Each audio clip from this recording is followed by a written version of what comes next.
There were problems with the Marauder, such that the death toll was high. It was required to bomb from as low as 300 feet. When they went over to München in Holland, they didn't hit the target the first time.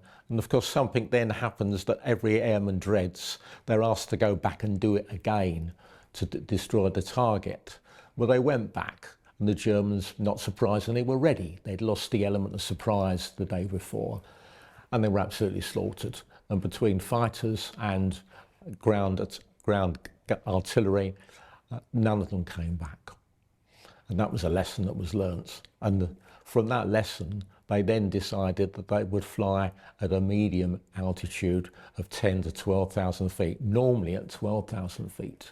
And it wasn't until D-Day that they went lower, and they were authorised to fly at 3,500 feet.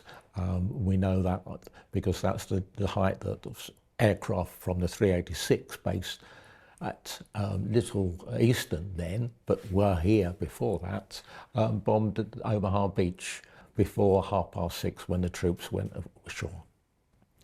They were known as Martin murderers. They were known as the Widowmaker because of the high death toll of these young people. All the more poignant to the folks back home because they'd lost their loved ones. Sometimes they lost more than one person from their family. But things improved with the training. And when the 386 came here, Lester Maitland developed the training here. He'd been wise enough to send his number 2 over before the actual arrival of his personnel and aircraft in this country, so he could learn the lessons that had been highly bought at high price at Imogene when they'd lost all those aircraft.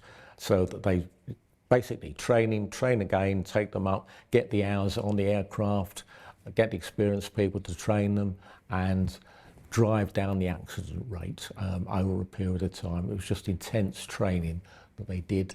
And by the summer of '44, the Marauder was deemed to have come into its own, and it was in its summer.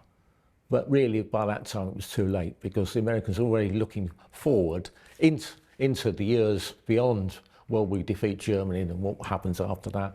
And the Marauder didn't have a role to play. The A-26 Invader, which was a twin-engined ground attack aircraft with a load of nose cannon, so it could really beat up the ground, were the aircraft that they really wanted after that.